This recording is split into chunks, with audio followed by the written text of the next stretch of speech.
Update Sanjeev से ले लें। हैदराबाद हाउस के बाहर से संजीव त्रिवेदी मेरे वरिष्ठ सहयोगी लगातार बने हुए। संजीव, अंदर क्लोज डोर मीटिंग्स भी हो रही हैं, इसके बाद टॉक्स वहां पर शुरू होंगी एक डेलीगेशन के साथ।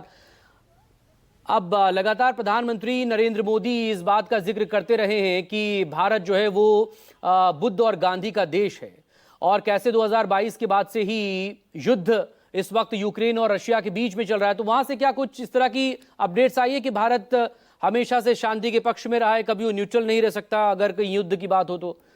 संजीव,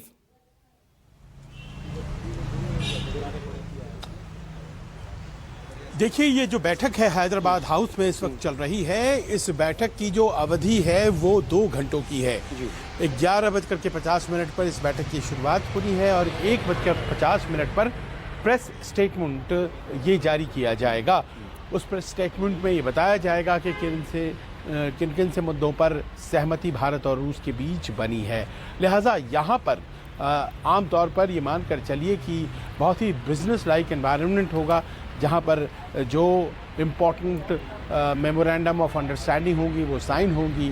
जो हमारे और उनके सरोकार है उसके बीच सहमति कितना बन पाता है उसे अख्तियार किया जाएगा, और उसके ऊपर एक जो सहयोग बनेगा उसका अपना एक MOU साइन होगा। और इसके अलावा बाकी बातें जो हैं वो जाहिर है प्रधानमंत्री और राष्ट्रपति पुतिन ने अपनी जो व्यक्तिगत मुलाकात है जो कल रात 7 लोक कल्याण मार्ग में हुई थी उसमें ज़रूर की होंगी।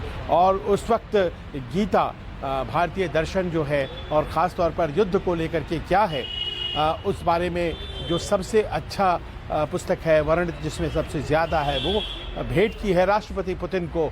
युद्धों का युद्ध यानी कि महायुद्ध महाभारत की बात आप जानते हैं कि गीता में वर्णित है, और उसमें वो प्रसंग भी है जिसमें कि ये बताया जाता है कि एक काल ऐसा आता है जिसमें सब मरे हुए हैं, सब मारे जाते हैं, और वो भविष्य जिसके बारे में कृष्ण ने अर्जुन को बताया है, जिसमें कि वो पाते हैं कि सब धूल धूसरित हैं और सब मृतप्राय हैं।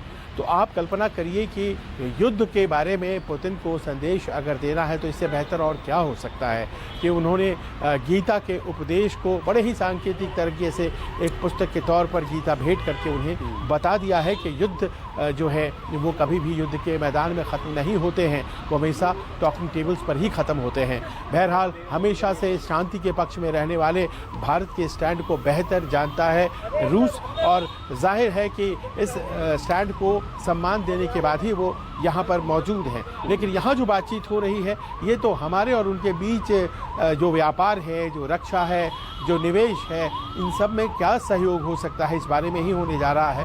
और बहुत बेसब्री से इंतज़ार हो रहा है कि जो रक्षा का सहयोग है और जो व्यापार का सहयोग है हम बेहतर किसमें करते हैं, और क्या व्यापार की दुनिया में हम भारत और रूस के बीच नए आयामों को तलाश कर पाते हैं। क्योंकि जैसा अभी हमारे पहले एक वक्ता कह रहे थे, हमारी सारी तैयारी व्यापार को लेकर अमेरिका के साथ रहती है, सबसे ज़्यादा निर्यात हम अमेरिका को करते हैं, और रूस का जहाँ तक सवाल है वहाँ तो हम निर्यात कुछ करते ही नहीं हैं।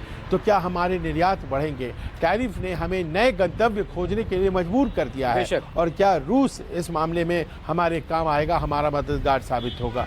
जी, ये तमाम बातें जी हम इंतजार कर रहे हैं कि थोड़ी देर में हमें पता चले। जी संजीव प्लीज मेरे साथ बने रहेगा ना।